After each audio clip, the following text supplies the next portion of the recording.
Hello नमस्कार मेरे दोस्तों, कैसे हैं सभी? बढ़िया होंगे, अच्छे होंगे। लगातार हम अब पढ़ ही रहे हैं, लगातार क्लासेस चल ही रही हैं। तो रोज की तरह सबसे पहले सबको गुड मॉर्निंग। गुड मॉर्निंग के बाद अब आते हैं मुद्दे पर। कल वाली क्लास पढ़ी थी आपने, सही? आपने जो चीजें पढ़ी हैं आपके एग्जाम ओरिएंटेड सारी चीजें मैं करके आ रहा हूँ। आज ना एक काम का क्वेश्चन है, जो राष्ट्रीय खेल चल रहे थे ना, एक तो उससे क्वेश्चन है। हाल ही में एक क्रिकेट से क्वेश्चन है। क्रिकेट के अलावा आपका जो अभी जो सीए जो बनते हैं उनके जो चेयरमैन हैं उनका एक क्वेश्चन है। तो आज की वीडियो में भी ठीक ठाक बढ़िया से क्वेश्चन है, तो लास्ट तक अगर बने रहोगे तो आपको एक दो क्वेश्चन काम के ऐसे मिलेंगे जो पेपर में आपको या उससे जुड़ी हुई आसपास की चीजें आपको जो है मिलेंगे जरूर। ठीक है ना? तो आज के लिए अब स्टार्ट करते हैं। सबसे पहले तो गुड मॉर्निंग अगेन। जितने भी बच्चे आज आप ये वीडियो देख रहे हैं तो एक दूसरे को शेयर कर दो, लाइक सब्सक्राइब अगर करते रहोगे तो थोड़ा मेरा मनोबल भी बढ़ेगा, है ना? तो सबसे पहले आते हैं, चलो बढ़िया से तैयारी कर रहे होंगे, अब तो मौसम भी बढ़िया हो रहा है। हाँ चलो बात करते हैं। तो आवाज आवाज तो क्लियर जा रही है ना? ठीक। तो पहला क्वेश्चन क्या है कि पॉइंट नीमो जो समाचारों में था किस महासागर में स्थित है? ठीक है, तो कई बार ये आने वाले जो एग्जाम है तो उसमें पूछा जा सकता है कि जो पॉइंट नीमो है, पॉइंट नीमो जो है ये किससे संबंधित है? अगर आपसे पूछा जाए तो पॉइंट नीमो के बारे में पहले बात करूंगा। पहले ही पूछ रहे हैं महासागर पर। आपको पता होगा कि दुनिया के सबसे बड़े महासागर हैं कुल कितने? 5। और उन 5 महासागरों में अगर आपसे पूछा जाए तो आप बता सकते हैं कि सर सबसे बड़ा जो महासागर है, सबसे बड़ा जो महासागर है वो कौन सा है? प्रशांत महासागर है। ठीक है, प्रशांत महासागर सबसे बड़ा सागर है। ठीक है, प्रशांत ओशियन। ठीक। अब आपको ध्यान रखना है कि आईएनएसएफ तरनी में सवार होकर 2 भारतीय युवा जो अधिकारी थे उन्होंने हाल ही में नाविका सागर परिक्रमा 2 के दौरान, ठीक है, अभी मैंने आपको नाविका सागर 2 परिक्रमा पढ़ाई भी थी, है ना? वो याद होगा कि पूरे साल में जो है पूरे जितनी महासागर है उन सबका चक्कर लगा के जो है अब कहां तक अपने क्षेत्र में आएंगे वो। तो उन्होंने दक्षिणी प्रशांत क्षेत्र में पॉइंट नीमो को पार कर लिया है। पॉइंट नीमो की अगर बात करें तो दुर्गमता के लिए जाना जाता है। ये महासागरीय ध्रुव है और पृथ्वी पर किसी भी भूभाग से सबसे दूर का बिंदु है। तो आप ध्यान रखना कि ये क्या है। आप कहोगे कि सर ये पृथ्वी के महासागरों की अगर बात करें, पृथ्वी के महासागरों पर क्या है, व्यक्ति की पहुंच का सबसे दूर का बिंदु है। ये बात आपको ध्यान रखनी है। ठीक है ना? दक्षिण प्रशांत महासागर में स्थित है, प्रशांत महासागर का दक्षिणी भाग है। और इसका नाम 20,000 लीग्स अंडर द सी के कैप्टन नीमो के नाम पर रखा गया है। ठीक है ना? ध्यान रखना, 20,000 लीग्स के कैप्टन नीमो के नाम पर इसका नाम रखा गया है। इसकी निकटतम भूमि मतलब 2,688 किलोमीटर।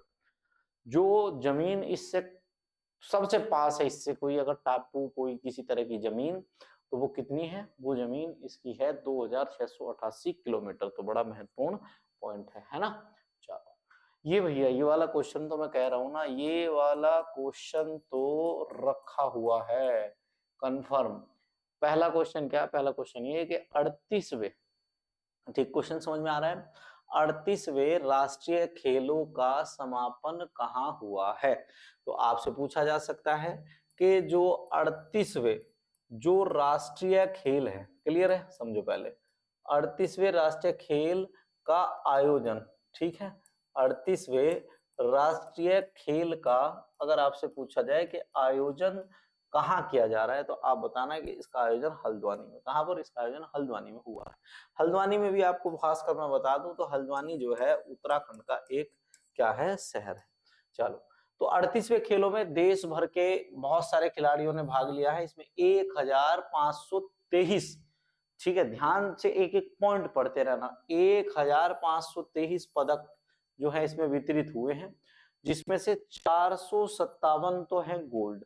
ठीक है, कितने हैं? 457 गोल्ड है, 455 जो है सिल्वर है और 611 जो है इसमें कांस्य पदक क्या है? शामिल है। क्लियर? इसके बाद अगर बात करेंगे तो उत्तराखंड ने इसमें जो है कितने? 24 गोल्ड मेडल जीते हैं और इसमें 103 पदकों के साथ जो है कौन से स्थान पर रहा है, 7वें स्थान पर रहा है। ध्यान रखना कौन से स्थान पर रहा है, 7वें स्थान पर रहा है। कौन से स्थान पर रहा है, 7वें स्थान पर रहा है। इसमें हरियाणा के द्वारा 153, महाराष्ट्र के द्वारा इसमें 201 और सर्विसेज के द्वारा इसमें कितने, 121। तो अब की बार सबसे ज्यादा जो पदक जीते हैं वो किसके द्वारा जीते गए हैं, महाराष्ट्र के द्वारा सबसे ज्यादा पदक जीते गए। ठीक है, किसके द्वारा, महाराष्ट्र के द्वारा सबसे ज्यादा पदक जीते गए हैं।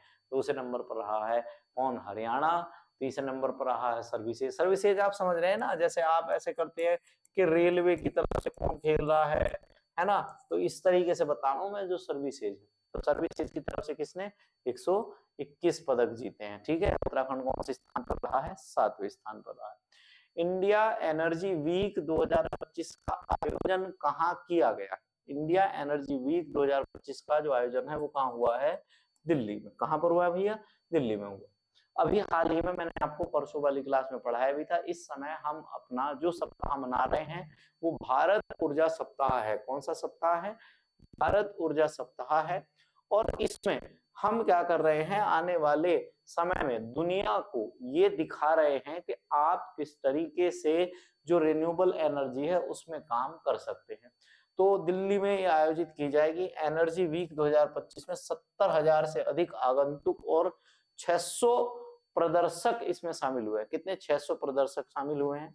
इसका मेन जो उद्देश्य है वो जैव ईंधन नवाचार को जो है सब लोगों के सामने प्रमोट करना है। ठीक है, और इस समय जो हमारे जो मंत्री हरदीप पुरी हैं उन्होंने 2026 के मेजबान के रूप में गोवा की क्या की है, घोषणा की है। तो अगली बार जो ये आयोजन, अब की बार जो आपका आयोजन जो इंडिया एनर्जी वीक है, तो आपका अगर ये पूछा जाए कि इंडिया एनर्जी वीक 2026 का आयोजन कहाँ होगा, तो आप बता देना है कि इसका आयोजन कहाँ पर होगा, गोवा में होने वाला है। ठीक है ना। इसके बाद इसमें पीएम उज्ज्वला योजना के साथ साथ भारत की सफलता को दर्शाया गया है कि भारत ने पिछले 10 सालों में किस तरीके से पीएम उज्ज्वला योजना से जो है भारत में कार्बन उत्सर्जन की मात्रा को क्या किया है, कम किया है। ठीक है ना। और अब 2016 से अब तक हमने 10.33 करोड़ कनेक्शन जो हैं क्या कर दिए हैं, 10.33 करोड़ उज्ज्वला कनेक्शन जो है बांट दिए। ठीक है, तो इस बात को ध्यान रखना। 2024 में सबसे ज्यादा कमाई करने वाले एथलीट कौन है। 2024 के आंकड़े अब आए हैं 2025 में। तो 2024 में आपको पता ही है दुनिया में कोई आदमी ऐसा नहीं है पढ़ने लिखने वाला जो इस व्यक्ति को न जानता हो। तो क्रिस्टियानो रोनाल्डो, कौन, क्रिस्टियानो रोनाल्डो ऐसे एथलीट हैं, क्रिस्टियानो रोनाल्डो ऐसे एथलीट हैं जिनको 2024-2023 में सबसे ज्यादा जो है क्या है, इन्होंने पैसा कमाया है। क्रिस्टियानो रोनाल्डो ने अगर बात करें 260 मिलियन डॉलर, ठीक है, 260 मिलियन डॉलर जो है एक साल में कमाए हैं। उन्होंने 215 मिलियन डॉलर वेतन से और 45 मिलियन डॉलर जो है वो किससे, विज्ञापनों से कमाए हैं। इसमें शीर्ष दुनिया भर के 100 एथलीटों की जो है बात की जाती है। इसमें इन्होंने 2024 में 62.6.2 बिलियन डॉलर कमाए हैं। इस सूची में महिला शामिल नहीं है, ये बात ध्यान रखना, इसमें महिला शामिल नहीं है। अगर बात करें तो सर्वाधिक कमाई करने वाली जो महिला है वो कौन है, कोको गोफ है, जिसने क्या किया है 30.4 मिलियन डॉलर कमाए हैं।